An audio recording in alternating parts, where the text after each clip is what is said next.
شهدت ساحة الحبوب في مدينة الناصرية مركز محافظة ذي قار تظاهرات احتجاجية للمطالبة بإيقاف تنفيذ الدعاوى الكيدية الصادرة بحق ناشطي ثورة تشرين في المحافظة، وشارك فيها ناشطون من محافظات عدة وسط دعوات للتهدئة من نواب وعدد من وجهاء الناصرية، فضلا عن وعود بإطلاق سراح المعتقلين. التظاهرات انطلقت وسط إجراءات أمنية مشددة، وعلى الرغم من كونها سلمية إلا أنها لم تخلو من العنف بعد أن اقتحمت أطرافا مجهولة لساحة الحبوب، هذا وكان المتظاهرون قد حملوا شعارات تطالب بإطلاق سراح المعتقلين بتهم الدعاوى الكيدية وإغلاق هذا الملف نهائيا، فضلا عن المطالبة بتغيير عدد من القيادات الأمنية في المحافظة.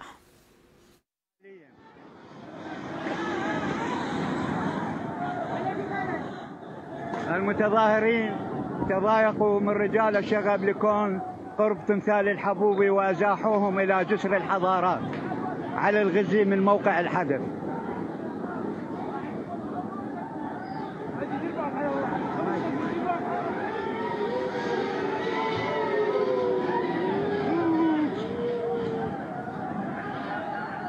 تم ازاحه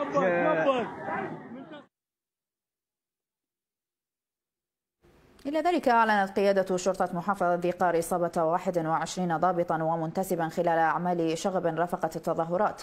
وقالت القيادة في بيان لها إنه لا يخفى على أحد أن الدستور العراقي قد كفل حق التظاهر السلمي، وأن من الواجب على القوات الأمنية العمل على حماية المتظاهرين وتوفير الأجواء الآمنة لهم لكي يمارسوا حقهم بالمطالبة بالحقوق المشروعة. وأضافت أنه في الساعة 3 من بعد ظهر اليوم الجمعة خرجت تظاهرة في مدينة الناصرية، وبحسب مهامها فقد شرعت قيادة شرطة محافظة ذي قار بتأمين الحماية الكاملة للمتظاهرين، إلا أن بعضا من مثيري الشغب اعتدوا على القوة المكلفة بحماية التظاهرة، مما أدى إلى إصابة 3 من الضباط و19 منتسبا تم نقلهم إلى المستشفى لتلقي العلاج خلال التظاهرة التي انتهت في الساعة 6 من مساء اليوم.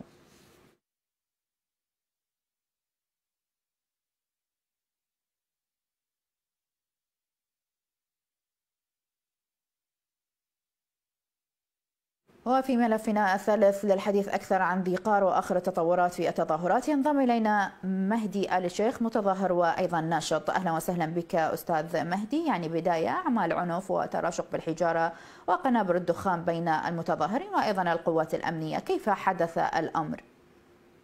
أهلا وسهلا ست بكم وبقناتكم الكريمة.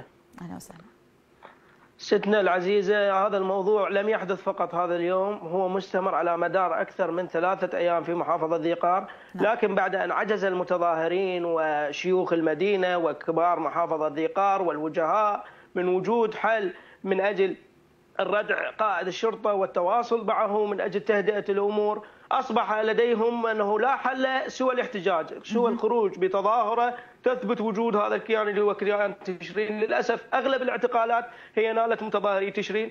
هذه الاعتقالات التي توجهت لهؤلاء المتظاهرين في محافظة ذي قار هي اعتقالات غير معلومة الجهة القائمة بالدعوة بها، وهي اعتقالات مؤجلة منذ عام 2019. نعم. للأسف قيادة الشرطة لم ترتع وجود وجهاء المدينة، نواب المدينة اللي دخلوا من أجل تهدئة الوضع، استمرت في قمع المتظاهرين، استمرت بعدم السماع لهم، بعدم التواصل معهم قبل عمليات القبض. ما حدث اليوم هو تم تحشيد إلى سابقا من قبل أبناء ساحة الحبوبي للخروج بتظاهرة من أجل تبيين حجم هذه الثورة العظيمة في محافظة ذي قار. خرج المتظاهرون بكل سلمية. للأسف السيد قائد شرطة ذي قار هذا اليوم قد حول محافظة ذي قار إلى ثكنة عسكرية منذ الصباح، قوات منتشرة وبشكل مكثف وهي والشغب منتشرين في ساحة الحبوبي الذي يعتبر هو مركز مدينة الناصرية وفيه الأطباء وتراجع العجزة والناس الفقراء، وهو مدينة سكنية. حوله إلى ثكنة عسكرية، ما تشوفين بس الشرطة وبس قوات الشغب موجودة منذ الصباح. وهذا يسبب قلق نعم بالتأكيد يسبب قلق للمتظاهرين وأيضا للأهالي المتواجدين هناك. هو أصلا خروج المتظاهرين أستاذ مهدي بحد ذاته كان للمطالبة بإيقاف عمليات اعتقال الناشطين بسبب التهم الكيدية وأيضا يعني المخبر السري. هل الآن بات الموضوع الآن يعني أكثر تعقيدا خصوصا بعد اندلاع المواجهات التي تحدثت عنها؟ ستنا العزيزة، ما حدث اليوم أنه المتظاهرين دخلوا إلى الساحة مطالبين بإسقاط الدعاوي الكيدية التي صدرت بحقهم منذ عام 2019 وإقالة قائد الشرطة وإيقاف الاعتقالات العشوائية الغير مبررة بدون أمر إلقاء القبض. أنا أتكلم معك، أنا أيضا صحفي وناشط في حراك تشرين. تم مداهمة منزلي وأنا من ذوي الاحتياجات الخاصة وعائلتي أغلبهم من ذوي الاحتياجات. تمت مداهمة المنزل ليلة أمس من قبل أشخاص غير معروفة الجهة التي ينتمون إليها، ملثمين غير معروفة الجهة التي ينتمون إليها، ما نعرف شنو الجهة اللي ينتمون إليها. الدعاوي جايين لهم يا عالم، يا قيادة الشرطة، يا وجهاء المدينة، إحنا ليش ما نتجه للحل؟ هاي دعاوي كيدية بحق متظاهرين خرجوا يطالبون بخدمات للمدينة، والمدينة شهدت إعمار بعد هذا التاريخ. إحنا ليش ما نتوصل إلى حل؟ الحل إنه نعرف منو هي الجهة القائمة بالدعوة، وبالتالي هؤلاء انتشارنا هم عندهم نواب وهم عندهم وجهاء في البرلمان يقدرون هاي النواب تتواصل ويا الجهة وتم إسقاط الدعاوي وانتهى الموضوع.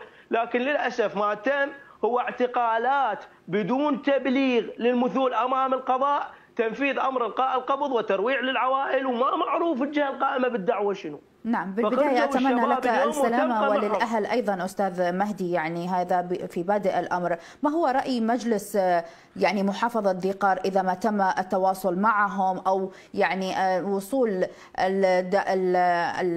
يعني كما ذكرت أنه الاعتداءات عليكم، يعني إذا ما تم توصيلها إلى مجلس المحافظة كيف يتم التعامل مع هذه؟ قبل هذا اليوم مواقف مجلس المحافظة كلها خجولة والبيانات خجولة. ما حدث اليوم تواجد في ساحة الحبوبي 3 أعضاء من أعضاء مجلس المحافظة، هم الدكتور أحمد الخفاجي والشيخ سالم عجيمي والسيد علي خصاف، تواجدوا في ساحة الحبوبي من أجل تهدئة الوضع، ولكن شاهدوا القمع بأعينهم ولم يفعلوا شيء. حاولوا أن يهدوا الوضع، لكن للأسف قائد الشرطة دا يقول بأكثر من تصريح، دا يخرج بأكثر من تصريح أنه أنا جاي أنفذ خطة أو أنفذ أوامر صادرة من القضاء وبإشراف رئيس الوزراء ووزير الداخلية. يعني للأسف الظاهر حتى أعضاء المجلس ما قادرين يسيطرون على الموضوع. قبل لا نلتقي هذا اللقاء بساعات قليلة عقد مجلس محافظة ذي قار اجتماع طارئ، اجتماع طارئ حضر فقط 6 نواب. هل لديك معلومات حول ذلك أستاذ مهدي؟ فشلت الجلسة ولم يكتمل النصاب وما وصلوا إلى حل. نعم، فشلت الجلسة، لم يكتمل النصاب وما وصلوا إلى حل ولم يخرجوا بنتائج. ما زالت لحد هذه اللحظة، احنا قريبين على الساعة 12 بعد منتصف الليل، إلى حد هذه اللحظة مناطق صوب الجزيرة في مدينة الناصرية تشاهد عمليات مداهمة للبيوت، وما زال هنالك عمليات كر وفر ما بين المتظاهرين العزل وباقي قوى الشغب. نعم، نتمنى السلامة مرة أخرى لك ولعائلتك وأيضا لجميع المتظاهرين والمتواجدين في محافظة ذي قار العزيزة. شكرا جزيلا أستاذ مهدي آل الشيخ المتظاهر والناشط المدني. ومن